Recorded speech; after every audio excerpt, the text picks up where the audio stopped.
In fact, it's almost like Christmas exacerbates the problem.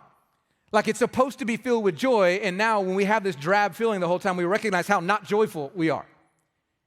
Any of you in this place, any of you watching struggling with this right now? All right, there's a few of you. Here's what I know. I know that right now there are some of you in this room, there are some of you watching online, and you would love for your worst problem to be that you're just sending off your eldest to college. Like to you, you're going, man, if that was my biggest problem, life would be pretty good. And here's what I know. I've done way too many funerals over the last 2 years to not know that there are many of you who are listening to this message, and you do not have somebody you love by your side. There are so many of you right now entering into the Christmas season, and there's this weight and this heaviness because it just points out that there was a person who used to be there who is no longer there, and there's a pain and a heaviness that makes it impossible for you to really feel joy in the Christmas season. There are some of you right now who a year ago were married and now you're divorced, and you never thought your marriage would end, and yet here you are. Or maybe you're not yet, the marriage isn't over, but it feels like at any second it could blow up, and you know that, and you feel the weight of that, and it makes it near impossible for you to find any joy in any moment. There are some of you that just last year your body was fine, everything felt healthy, and now you're here and you feel sickly and weak, and there's problem after problem, and it's just, you're tired of being in pain all the time, and it makes it so hard to find joy.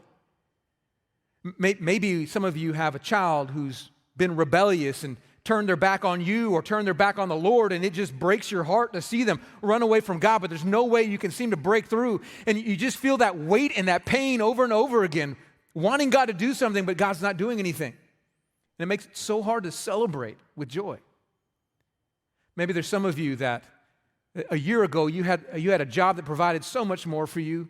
You entered the Christmas season excited because you could be generous with church, you could buy presents for everybody, things were great, and now here you are and you go, I don't even know how to pay for the basics, much less buy Christmas. It just stresses you out all the time because you know the financial burdens that you have.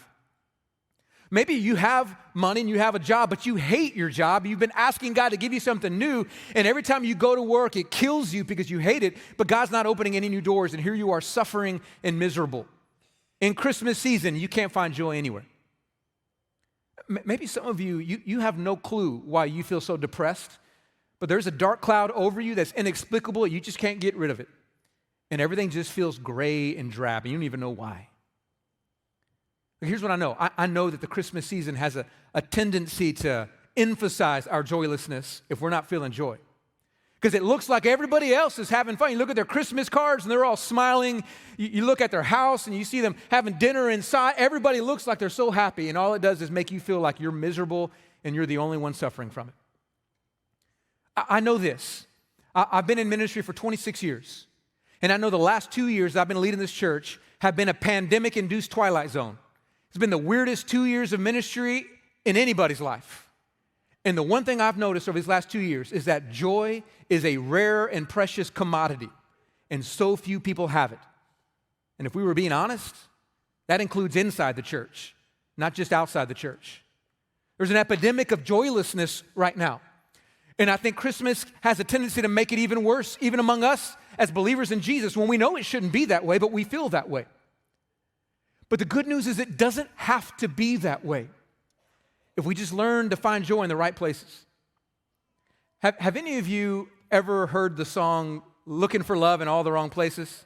Johnny Lee, you know that song? I almost slapped one of the other pastors on staff because they never heard that song before. And I'm like, how could you not know that song? There's a bunch of students right now going, I don't know what you're talking about. Go look it up. Looking for Love in All the Wrong Places. Great song. But I think that, and I'm not trying to be corny and cheesy here, but that really defines us with joy. We're looking for joy in all the wrong places. We're seeking joy in places that can't ever bring joy, and we wonder why we're miserable. Let me just tell you, our joylessness isn't a circumstantial problem. It's not a psychological problem. It's a theological problem. We misunderstand God and His Word and where joy is supposed to come from, and we wonder why we feel so joyless. So what I hope to do during this Christmas season is come back to the ancient story of where joy really comes from. Over the next few weeks, all the way until the Christmas Eve service, I'm going to teach you from God's Word where true joy comes from, because I believe that we need the joy of Christmas in this joy-starved world we live in. And it's available for us if we just learn what God's word actually says. And my prayer is that you come ready to receive and to experience the joy that God has for you.